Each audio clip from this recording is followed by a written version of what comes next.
Dear students, हम NCERT class 12 mathematics में है।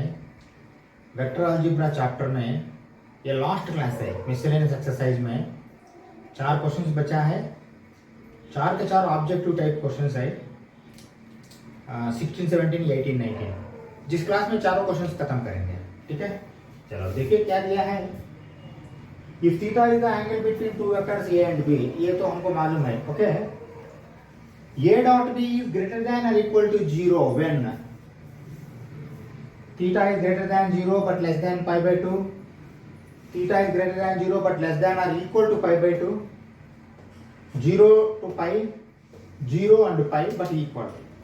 ओके, देखिए मैं यहाँ कुछ लिखना चाहता हूँ। पहले वो a dot b लिखो। यहाँ देखिए a dot b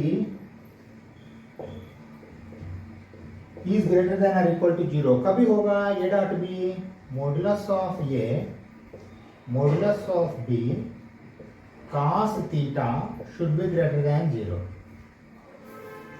equal to और ग्रेटर देन 0। देखिए अगर a 0 हुआ b 0 हुआ तो भी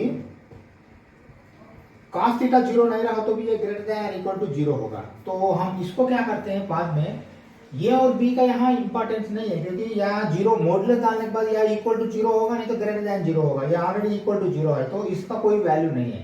तो फिर ये इक्वेशन बनेगा cos theta is greater than और इक्वल टू 0। cos थीटा कभी ग्रेटर देन और इक्वल टू 0 होगा। देखिए cos थीटा का मैं सर्किल डायग्राम डालता हूं। ये cos थीटा का सर्किल डायग्राम है। ओके, देखिए मैं यहाँ एंगल्स नहीं लिख रहा हूँ क्योंकि हमको मालूम है ये 0 degree, 90 degree, 180 degree, 270 degree, 360 degree, 0 radian, pi radian, pi by 2 radian, pi radian, 3 pi by 2, 2 pi radian. Okay, और cos के लिए यहाँ ऑल पॉजिटिव है, यहाँ cos पॉजिटिव है, ये दोनों cos के लिए नेगेटिव है। ओके, चलो तो cos थीटा कभी ग्रेटर देन और इक्वल टू 0 होगा। देखिए यहां से लेते हुए 3 पाई बाई 2 से लेते हुए पाई बाई 2 तक ये ग्रेटर देन और इक्वल टू 0 है। ओके, ये दोनों जगह 0 होगा। देखिए 3 पाई बाई 2 मैं नहीं लिखना, ठीक है। यहाँ एंगल ऐसा लिखता हूं। देखिए यहाँ वैल्यू 0 होगा और यहाँ भी वैल्यू 0 होगा, यहाँ 1 होगा। लेकिन हमको मालूम है थीटा का वैल्यू क्या है। थीटा का भी वेक्टर्स के लिए थीटा 0 टू पाई है। मतलब ये दो लेने का जरूरत नहीं है, समझा? तो लेना है यहां से 0 से पाई तक। 0 से पाई तक लेते हो तो यहां से पाई बाय 2 से पाई लेना है क्या? नहीं लेना, तो ये भी कैंसिल कर दो। मतलब 3 गया है अब आपको, क्योंकि 0 टू पाई तक लेना है तो पाई टू पाई बाय 2, ये तो 3 पाई 2 पाई वाला लेना ही नहीं। First point. Second point, negative वाला नहीं लेना क्योंकि यहाँ नेगेटिव नहीं है, या 0 होगा नहीं तो ग्रेटर देन 0 होगा। मतलब क्या है, आपको अभी 0 से लेते हुए पाई बाय 2 तक जा सकते हो। 0 जा सकते हो क्या? जा सकते हैं क्योंकि 0 दिया है ना इक्वल टू। पाई बाय 2 जा सकते हो क्या? जा सकते हो क्योंकि पाई बाय 2 भी दिया है, इक्वल टू दिया है, ग्रेटर देन दिया है। तो आंसर क्या होगा? 0 टू पाई बाय 2। लेकिन ये नहीं है, यहाँ इक्वल टू नहीं, यहाँ इक्वल टू है। 0 भी ले सकते हैं, पाई बाय 2 भी ले सकते हैं। ओके, आंसर क्या होगा? बी। नेक्स्ट 17th क्वेश्चन में चलते हैं। क्वेश्चन नंबर 17 देखिए एक बार। Let vector A and vector B be 2 unit vectors. देखिए यूनिट वेक्टर्स है बोल रहा हूं मैं, एक ही बार स्टेप से लिखता हूं। यहाँ देखिए ये दोनों यूनिट वेक्टर्स है, मतलब मैं ऐसा लिख सकता हूं क्या? Vector a modulus is equal to vector b modulus is equal to 1, क्योंकि दोनों यूनिट वेक्टर्स है बोल रहा। जब मॉडुलस डाल दिया तो वो 1 आना चाहिए। Theta is the angle between them, तो ये हमको मालूम है, ये इसमें इतना ज्यादा सोचने का जरूरत है। Vector a plus b is a unit vector if बोल रहा। देखिए ये यूनिट वेक्टर कैसे बनेंगे? देखिए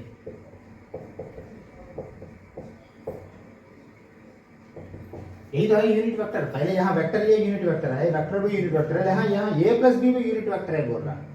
ए plus B unit vector. Okay,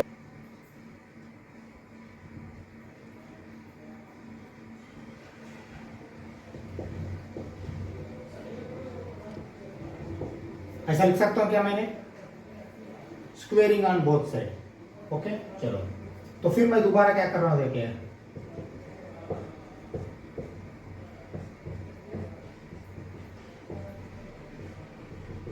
ऐसा लिख सकता हूँ क्या? बिंदास लिख सकता हूँ, है ना।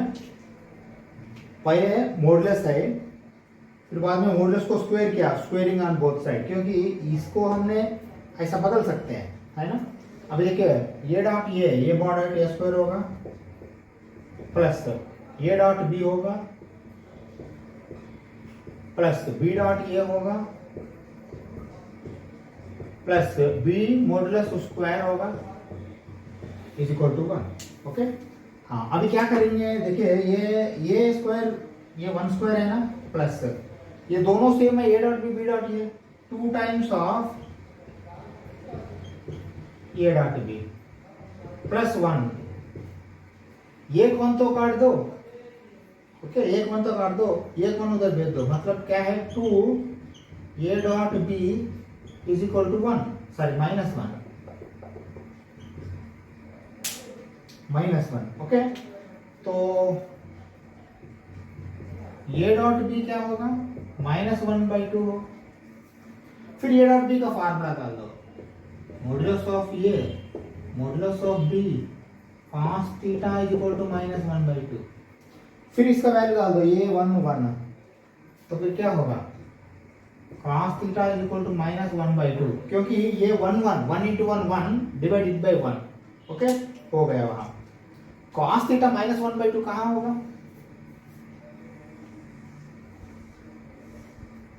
ये पॉजिटिव है या नेगेटिव है। देखिए थीटा कभी भी आप लेना है 0 to पाई, ये दोनों क्वाड्रेंट मत लेना वेक्टर्स के लिए, तो पॉजिटिव तो नहीं है, नेगेटिव है, तो यहां मत लेना, यहां लेना है। यहां -1/2 का यहां 1/2 कहां आएगा, ऑलरेडी माइनस ले चुके हैं हमने, cos में 1/2 कभी आएगा 60 डिग्री,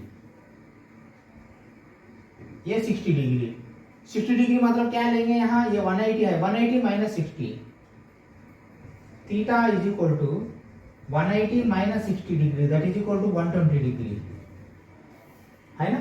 120 डिग्री कहाँ है, यहाँ है, देखिए 2π/3, 60 इंटू 2 180 डिग्री। देखिए 0 to पाई तक की लेना है थीटा वेक्टर्स के लिए, ठीक है।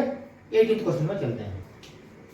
क्वेश्चन नंबर 18 एक बार देखिए, the value of I dot j cross k plus j dot I cross k plus k dot I cross j is.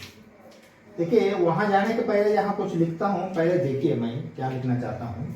Dot product में क्या है, क्रॉस प्रोडक्ट में क्या है, ये लिखना चाहता हूं। देखिए I डॉट I आता है तो 1 है, J डॉट J की भी 1 है, K डॉट K भी 1 है, ओके। हाँ एक बात है, क्यों, डॉट प्रोडक्ट में कास आता है,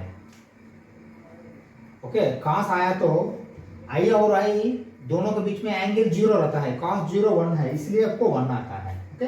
ये हो गया केस किसका, डॉट प्रोडक्ट का। क्रॉस प्रोडक्ट यहां लिखता हूं, देखिए क्रॉस प्रोडक्ट में I क्रॉस I, यहां तो साइन थीटा होगा, तो दोनों के बीच में 0 है तो 0 बनेगा ये, that is equal to J cross J, that is equal to K cross K, okay, ये हमको मालूम है, ओके। नेक्स्ट यहां आ जाए, अगर I डॉट I के बिना I डॉट J आया तो I और J के बीच में 90 डिग्री रहता है, cos 90 0 है, तो ये 0 बनेगा। Same J dot K that is equal to K dot I, ये सब 0 है, ओके। I J से भी 0 है, I K से भी 0 है। देखिए डॉट प्रोडक्ट क्या है, क्या बोलते हैं इसको, कॉम्पिटेटिव, ओके। हाँ क्रॉस प्रोडक्ट कॉम्पिटेटिव नहीं है, यहाँ थोड़ा अच्छा सा ऑब्जर्व करो, यहाँ बहुत इंपॉर्टेंट पॉइंट हम लिखना चाहते हैं, okay. I cross J is equal to, यहाँ जैसा 1 नहीं आएगा, यहाँ आएगा K, I क्रॉस J, फिर J cross K is equal to I आएगा, फिर K क्रॉस I आएगा J, समझ में आया। ये राइट हैंडेड सिस्टम है, I J K, right hand, I के बाद J, J के बाद K, I के बाद J, J के बाद K, J के बाद K, K के बाद I, K के बाद I के बाद J, ओके।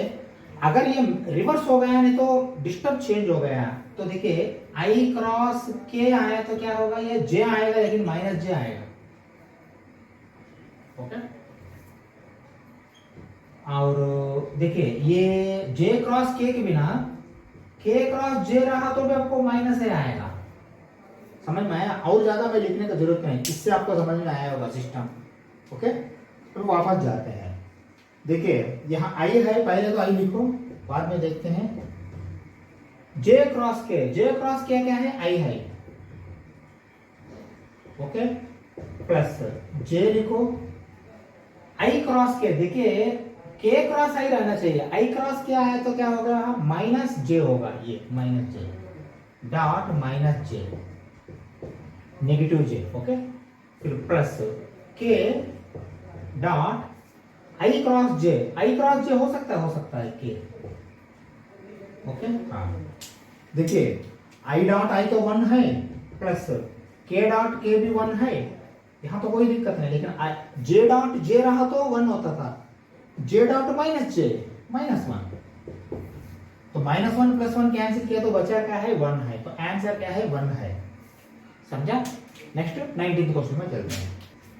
ओके, चलिए क्वेश्चन नंबर 19 एक बार देखिए। If theta is the angle between any two vectors A and B, then modulus of A dot B is equal to modulus of A cross B when theta is equal to, देखिए ये दोनों कभी equal होता है, theta कौन सा angle पे ये दोनों इक्वल होता है ये पूछ रहा है वो। ओके, चलो देखिए मैं ऐसा लिखना चाहता हूं, यहाँ एक बार ऑब्जर्व करो। अच्छा, पहले लिखता हूं modulus of A dot B is equal to modulus of A cross B. Okay, पहले ये लिखता हूं। इसके बाद देखिए इसका फॉर्मूला क्या है? Modulus of A modulus of B cos theta. Okay, फिर बाद में मॉडुलस डाल दो, इज इक्वल टू, इसका क्या है? Modulus of A modulus of B sine theta, और ये यूनिट वेक्टर परपेंडिकुलर आता है। ओके, चलो वापस आ जाओ। देखिए इसका मॉडुलस मैंने जब मल्टीप्लिकेशन है प्लस और माइनस नहीं है तो स्प्लिट कर सकते हो, आराम से स्प्लिट कर सकते हैं। तो देखिए modulus of A modulus of B modulus of cos theta, split कर दिया मैंने, कर सकते हैं आराम से, is equal to modulus of A modulus of B modulus of sine theta unit vector modulus. Okay, चलो अभी कैंसिलेशन करो। क्या कैंसिलेशन करते हैं? ये इधर भी है, इधर भी है, बी इधर भी है, इधर भी है। ओके ओके, इसके बाद क्या करता हूं मैंने? अच्छा सब करो मैंने क्या कर रहा हूं, ये स्टेप थोड़ा देखिए। कॉस थीटा मॉडुलस ए साइड में ऐसा रहेगा, ये साइड में साइन थीटा मॉडुलस रहेगा, ये नहीं रहेगा। क्यों? Because modulus of n is equal to 1 unit vector है, unit vector perpendicular to A and B, वो है ही यूनिट वेक्टर। मॉडुलस डालने तक किसका वैल्यू है? वेक्टर वो बनेगा। मॉडुलस डालने के टाइम में वेक्टर नहीं रहेगा, स्केलर बनेगा। स्केलर के टाइम में इसका वैल्यू जो है वो आएगा। इसका वैल्यू 1 है, 1 इंटू समथिंग, वो समथिंग होगा, 1 का वैल्यू नहीं है, इसलिए हमने वो समथिंग लिखते हैं। ओके, मोटा मोटा भी क्या समझ में आ रहा है आपको? यहाँ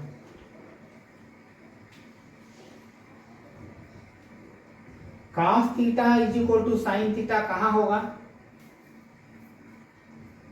और थीटा इज इक्वल टू π/4, क्योंकि 1/√2 1/√2, साइन π/4 भी 1/√2 है, cos π/4 भी 1/√2 है। ओके, π/4 लिख दिया तो आपका आंसर आ जाएगा। ओके, देखिए 0 में cos 0 1 होगा। हाँ, आपका ये डाउट आया होगा सर यहाँ प्लस और माइनस है, तो प्लस और माइनस है तो यहाँ लिख सकते हैं क्या? चलो हम ऐसा दूसरा ले लेते हैं, थोड़ी देर के लिए प्लस और माइनस है या नहीं है भूल जाओ। मैं थीटा 0 लेता हूं, cos 0 क्या बनेगा? 1 बनेगा, लेकिन साइन 0 0 बनेगा। 1 इज नॉट इक्वल टू 0, ये गया। ओके, 90 में आ जाओ, साइन 90 तो 1 है, लेकिन cos 90 0 है, तो 1 इज नॉट इक्वल टू 0, ये भी गया। ओके, हाँ, तो 180 में आ जाओ। 180 में देखिए, 180 में साइन 0 होगा, cos क्या होगा? -1 होगा। -1 को मॉडुलस डालने के बाद ये 1 बनेगा, लेकिन यहाँ 0 बनेगा। 1 इज नॉट इक्वल टू 0, ये भी गया। तो बच्चा क्या है? π/4। ऐसा भी आप ले सकते हैं। ओके, मॉडुलस का चिंता मत करो, मॉडुलस का चिंता यहाँ करना पड़ेगा आपने, बाकी जगह मॉडुलस का चिंता नहीं करने का। चलो अभी नेक्स्ट क्लास में हम 3 डायमेंशनल ज्योमेट्री में मिलेंगे। ओके, वो लास्ट चैप्टर है। Thank you very much.